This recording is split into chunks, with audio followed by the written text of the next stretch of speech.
শুভ রথযাত্রা উৎসবের দিনেই হালিশহর বলাকা শিশু মহল ক্লাবের দুর্গাপুজোর খুঁটি পুজোর অনুষ্ঠান সম্পন্ন করা হলো। সমস্ত সংবাদ মাধ্যমের প্রতিনিধিদের সকলেই এই খুঁটি পূজায় হাতে হাত লাগিয়ে সূচনা করলেন।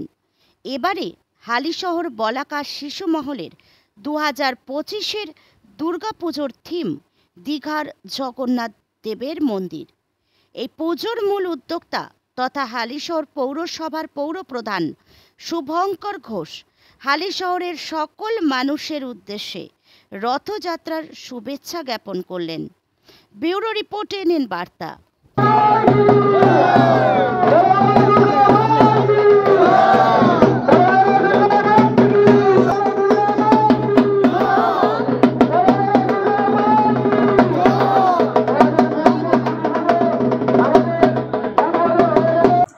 ট্র্যাডিশন রয়েছে রথের দিনই আমরা করি, রথের দিনই করি এবং 12টার আগেই করি, বেলা 12টার আগেই করি, বেলা 12টার আগেই করি এবং প্রতি বছর আমরা বিগত কয়েক বছর ধরে সংবাদ মাধ্যমে যারা বন্ধুরা রয়েছেন আপনারা রয়েছেন তাদের হাত দিয়ে আমরা খুশি পুজোটা সম্পন্ন করি।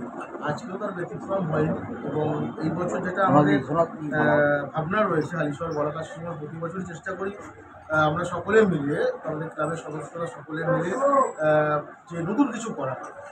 যেহেতু মানুষের স্বপ্ন পূরণ হয়েছে, বাংলার মানুষের স্বপ্ন পূরণ হয়েছে, দীঘার যে মন্দির মাননীয় মুখ্যমন্ত্রী মমতা বন্দ্যোপাধ্যায় অক্ষয় তৃতীয়ার্থে শুভ উদ্বোধন করেছিলেন আমরা এবং সারা ভারতবর্ষের মানুষ, বিদেশের মানুষ, প্রচুর মানুষ বাইরের থেকে আসছে, 1 লাখ মানুষ আসছে। সেই মন্দিরকে এবার তুলে দেওয়া হবে হালিশহরে এবং যে শিল্পী প্রতি বছর কাজ করে প্যান্ডেলের কাজটা মনোজদা তিনি এবছর কাজ করছেন এবং প্রতিমাও তিনি নির্মাণ করছেন এবং যেটি পুজো হবে, যেটি মেন পুজোর মূর্তি যেমন মদন মোহন পাল করেন তিনি নির্মাণ করছেন।